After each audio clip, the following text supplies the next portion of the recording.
Today we're going to replace the chain and sprockets on a 2000 Honda VFR800fi. I've had this bike for about a year. I bought it last August, and the chain is loose, and then I tighten it, and then it's loose again, and then I tighten it again, and then it's loose again, and I figured I probably need a new chain, and I'll get new sprockets while I'm at it. If you also want to take this off, there's just a bunch of Allen head screws that you will take off. I had a frame slider on as well. That was a big giant Allen key also. So you take all those off and it just kind of comes off, no big deal there. If you don't have Allen keys for whatever reason, this is from my bike toolkit. So if you're new to owning a VFR800, all you do is turn on the key for the helmet lock, and then behind it there's a lever. And when you press that lever down, you can pull the seat out, and inside here should be your toolkit. So if you take your toolkit out, it'll have the right Allen keys, it'll have, and importantly, it's got this little tool which we're going to need to adjust the chain tension later. The only other thing I've done so far is there are a couple Allen head bolts holding on this chain cover. And on top of this cover there are 4 Phillips head screws. You pull those out, and you end up with this sort of sandwich bracket situation. This goes on top of the hoses that run on top of the chain guard, and this other little metal piece is the backing plate with the threads in it. So don't lose those, and don't lose the little screws. Now let's open the packages and see the chain and sprocket I bought. So for the rear, we've got a 43 tooth 530 socket. On this bike, it's a 530 chain, so we've got a 530 43 tooth rear sprocket. And if I can count, this is an 18 tooth sprocket for the front. And finally, we've got a Vortex gold chain.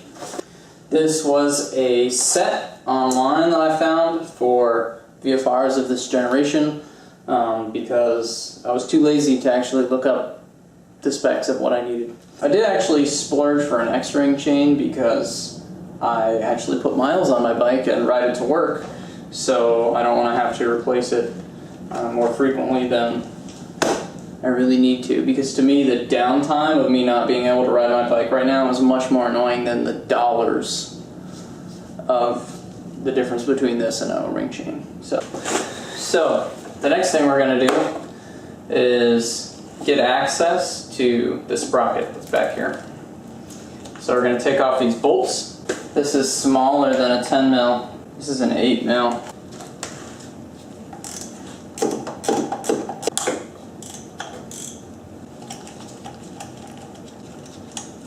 Ooh, this one is all the way at the top. That one's long. These other two holding this on. Something just fell down there, so I've got to keep that in mind. Oh, this is probably the speedometer. Oh, there we go. Okay, it's another long one. This is the bottom left.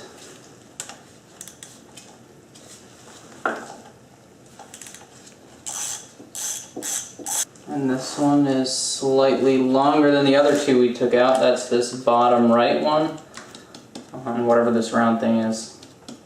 Perhaps this is a clutch line. This slightly longer screw than the first two I took out, that goes in this hole right here, sort of in the center at the bottom.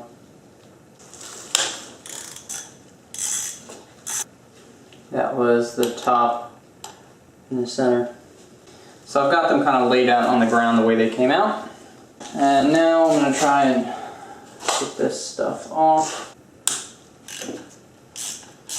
Third longest size. Now let's see if there's any resistance here. Okay, there we go. Some lighting. Hopefully this will help with the quality of the video here. That looks like a stick. A piece of wood, I think. I've seen some videos where it's horrifically dirty in here. I think I'm going to attack this with a brass wire brush in a minute. We're in first gear now. That's going to be a necessity.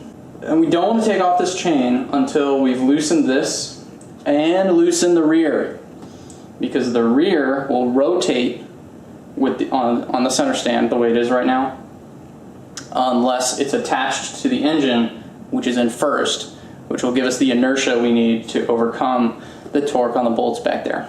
So leave the chain in place for now. So this is a 14? Oh, money! So this is a 14, so I'm gonna get a 14 impact out and just ugga-dugga that off real quick.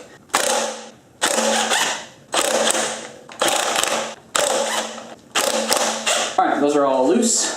Now we go back to the front sprocket. Now I think I want to get the chain off. I don't know if I even need to break the chain. I do, because it goes through this. It goes through this piece right here. What we're going to do is unbox our chain breaker. I got this motionpro PBR chain tool. I hope the tool is better than the box, because this door will not stay on. As soon as I rotate it to the edge of its motion, it just pops right off.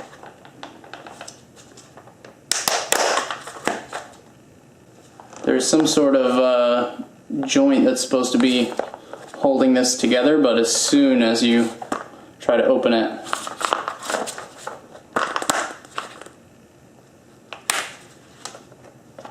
it just comes right off. There's nothing I can do about that. So that's interesting.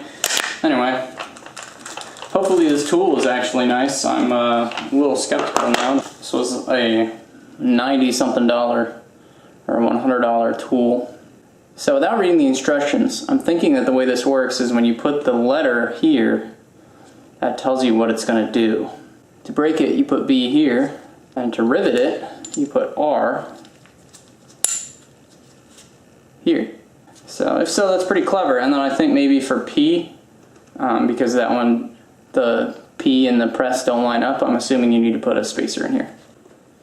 So I've got the tool right here. I simply put it around the chain, and now I'm using a 17 mil, which happens to be in the VFR kit. I'm going to go ahead and tighten this while using the tool handle. That seems critical. We will install the tool handle. So now we can really crank this on there. So that's good and tight. Now we need a 14. I'm assuming you should not hit this with the old ugga-dugga. That sounds like a relatively bad idea. It's getting pretty tough to turn this. I don't know if I should expect a pop or what.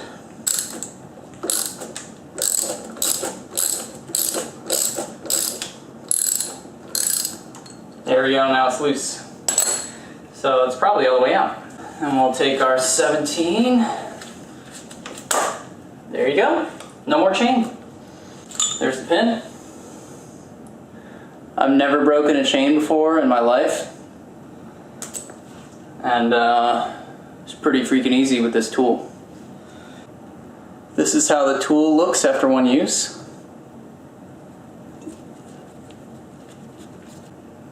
And here's the brake side of the tool. I think that works pretty good. That might be money well spent on a tool, which always makes me happy. The chain is off. All of the sprockets are loose. So let's see how bad this chain is. So this joint is okay. Oh, I am 2 links into this chain, and I've already found a bad one. This doesn't want to rotate at all. Look at that. There, if I really push it, it'll rotate, but that's it.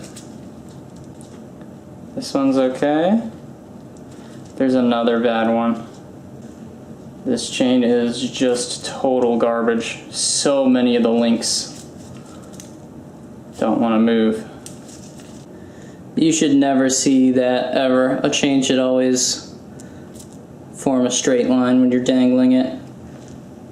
This chain is complete shit. Now let's get the rear sprocket off. Grab the largest Allen key in your Honda toolkit. Stick it in the head of the bolt that these nuts are on. And you can zip the nut out. There's also a washer.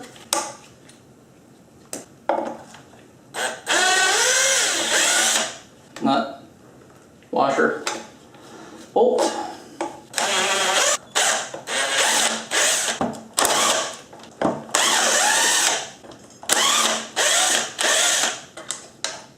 So I've gotten all 6 nuts and bolts out of the sprocket here, and it just comes off, just like that. Very easy. Here you can see the condition of the sprocket. Seems like the teeth have been worn pretty substantially. There's some sort of coating here, and it appears to be worn away on every single tooth. I'm not sure if that's actually important to telling if your sprocket is worn out or not, but I don't really see the point of doing all the work to take the chain off and everything and not doing the sprockets as well. Now back to this front sprocket. We're just going to remove this bolt the rest of the way and drop this little washer. Oh man, looks like we have the original sprocket on here. It's got the rubber ring around the outside. Either this sprocket is an OEM replacement or this sprocket has been on the bike since it was made in 1999, which was 24 years ago now. The sprocket doesn't seem too worn, but you can see on the tips of the teeth there is some sort of friction pattern. Again, not really an expert, don't really know if these sprockets are good or bad, but we're replacing them with new ones because I didn't feel like doing all this and then ordering the sprockets. So this is the part where we get out our brass brush and start cleaning stuff. So I found this piece I lost earlier. This goes on this sensor, and then when it spins, it tells your speedo how fast you're going. So don't lose that. That's critical. While I was spraying all that dirt everywhere, I made sure to keep the new stuff still in the packaging, so it's still clean. So we are going to go ahead and put the new sprocket on. There we go.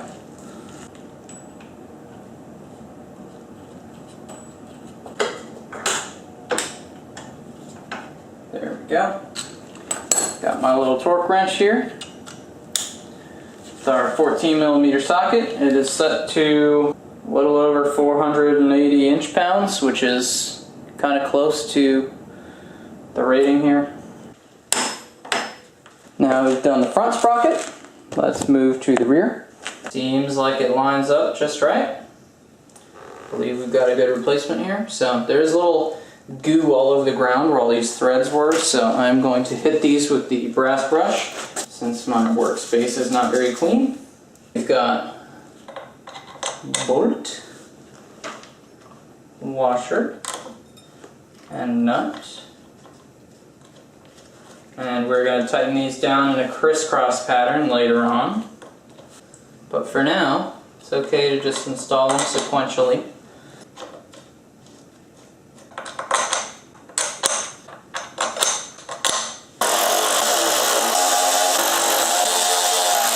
In order to make torquing this easier, I'm going to go ahead and put the chain on. So this is covered in shipping stuff, and or I guess manufacturing stuff, according to the one video I watched. I should clean this right now.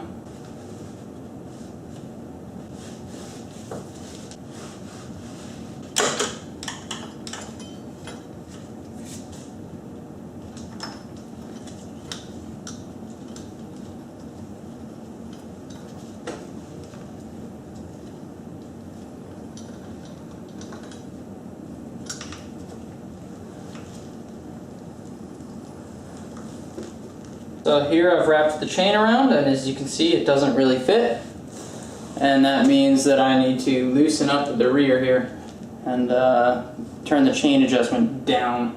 So I'm going to take this 17 here and loosen this chain adjustment bolt.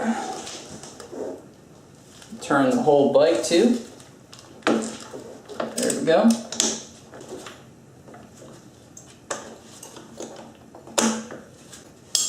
Alright, well, you know what that means. Oh, it's close.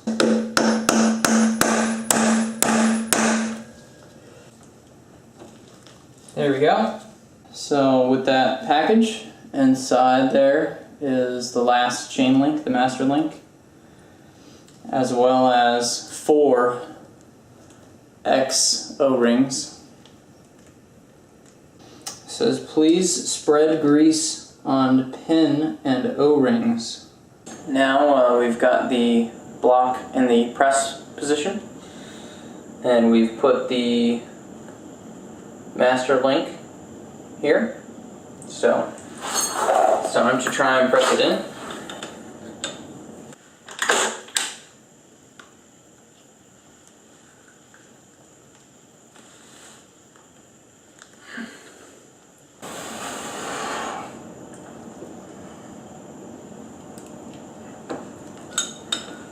Now this is the critical part.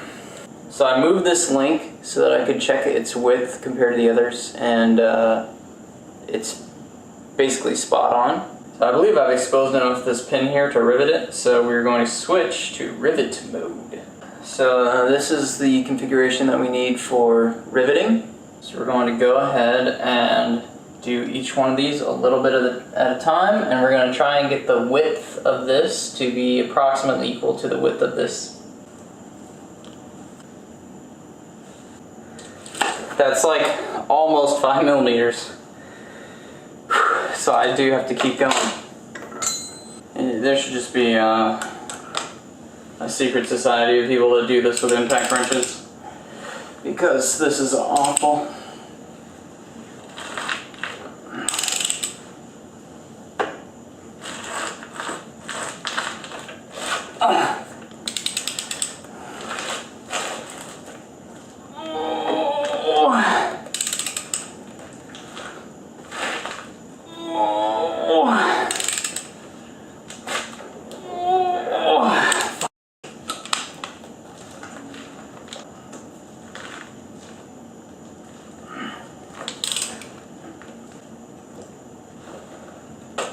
That's got to be 5 mil or very, very close to it.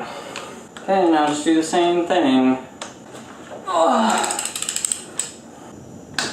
The bike is in first, so we can torque these all down in a crisscross pattern. It's going to be 48 pound-feet.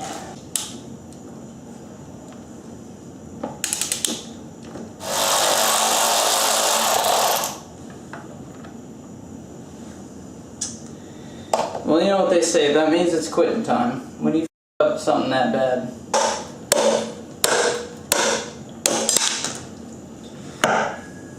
Yeah, this thread got all wrapped around. Well, I'm gonna order one of those. And one of these. Oh my god, this was set to 75.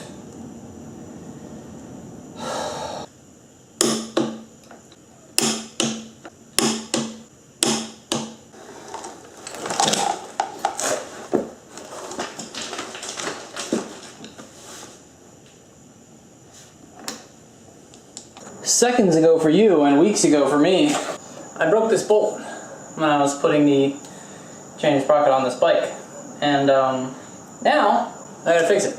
I've got some nice baggies right from Honda of original nut and bolt for this. This is a 901 33 MBG000 and a 903 09 428 731. And I have the original washer, which was fine. There's the washer.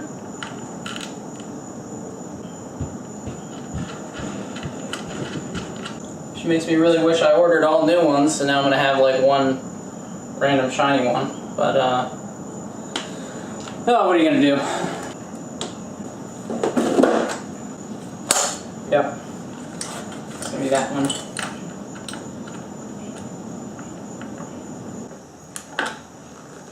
So now we have to turn our attention to chain tension.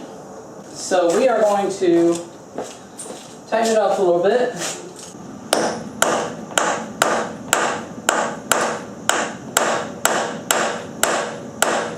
So according to the forums, on the center stand you want about 1.25 inches of play, and on the side stand or just with the weight on the rear wheel, you want 1 inch of play. That's what the service manual actually says is 1 inch. From the center of the rivets down, that's about 1/2 inch. So I've actually got it too tight.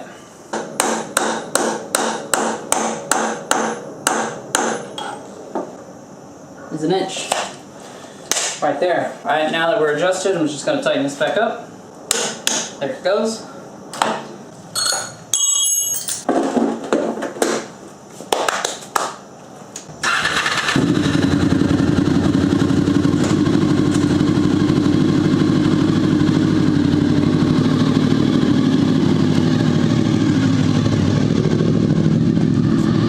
Thanks for watching me replace the chain and sprocket on this VFR.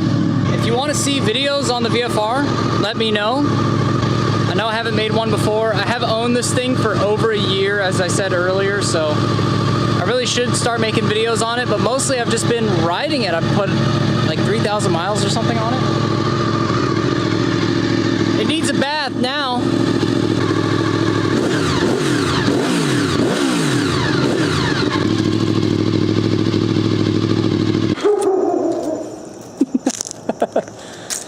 The dog is like, Jesus Christ, it's a monster.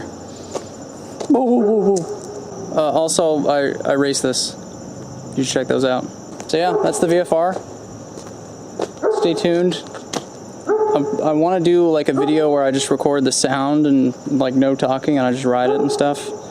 But also, I'd like to do a review, and I'd also like to compare it to my first ever bike, the Ninja 250, because that's kind of funny. They're like very, very different entities, but many people who start on something like a Ninja 250 will graduate to something like a VFR, or maybe a CBR 600F4i, or a Yamaha Phaser FZ6, and this is just one possible second bike to get. And I would have liked more videos talking about like what it's like to graduate from your first bike to like a big bike or a real bike, as some people would say. So yeah.